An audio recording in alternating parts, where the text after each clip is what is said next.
भगवान ने नारद जी से कहा कि हे नारद, मैं तुमसे सत्य घटना कहता हूं, ध्यानपूर्वक सुनो। प्राचीन काल में मृत्युलोक में एक ब्राह्मणी रहती थी। वह सदैव व्रत किया करती थी। एक समय वह 1 मास तक व्रत करती रही। इससे उसका शरीर अत्यंत दुर्बल हो गया और यद्यपि वह अत्यंत बुद्धिमान थी, तथापि उसने कभी भी देवताओं या ब्राह्मणों के निमित्त अन्न या धन का दान नहीं किया।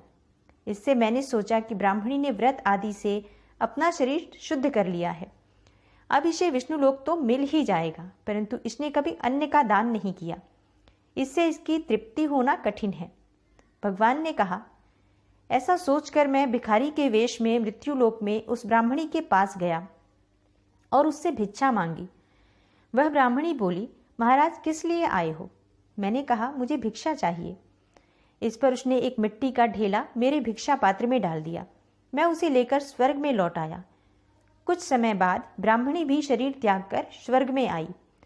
उस ब्राह्मणी को मिट्टी का दान करने से स्वर्ग में सुंदर महल मिला, परंतु उसने अपने घर को अन्न आदि सब सामग्रियों से शून्य पाया। घबरा कर वह मेरे पास आई और कहने लगी कि भगवान, मैंने अनेक व्रत आदि से आपकी पूजा की, परंतु फिर भी मेरा घर अन्न आदि सब वस्तुओं से शून्य है। इसका क्या कारण है? इस पर मैंने कहा, पहले तुम अपने घर जाओ, देव स्त्रियां आएंगी तुम्हें देखने के लिए।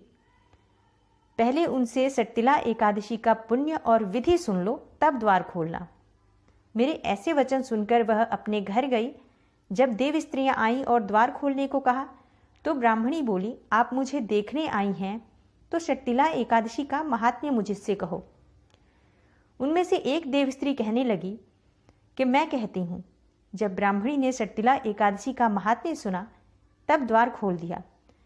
देवांगनाओं ने देखा कि न तो वह गांधर्वी है और न आसुरी है, वरन पहले जैसी मानुसी है। उस ब्राह्मणी ने उनके कथनानुसार सट्टिला एकादशी का व्रत किया और इसके प्रभाव से वह सुंदर और रूपवती हो गई तथा उसका घर अन्न आदि समस्त सामग्रियों से युक्त हो गया। अतः मनुष्यों को मूर्खता त्याग कर सट्टिला एकादशी का व्रत और लोभ न करके तिल आदि का दान करना चाहिए। इससे दुर्भाग्य दूर होता है, दरिद्रता दूर होती है और अनेक प्रकार के कष्ट दूर होकर मोक्ष की प्राप्ति होती है।